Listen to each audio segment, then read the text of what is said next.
was too extensive and too fundamental for me to consider reconciliation. The most revealing moment came about a month after our cancelled wedding.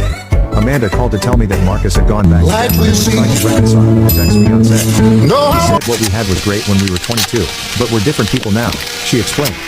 He said he realized he was making a mistake leaving his fiancée for me. So, you've both lost the people you were supposed to marry, I observed. I guess so, Amanda said quietly. But, David, that means we're both free to try again. We could start over knowing what we know now. Today I'm going to show you how cool the Amanda, changer feature you're missing the is on point. StepCraft M1000 The problem CNC. wasn't that you had feelings for Marcus.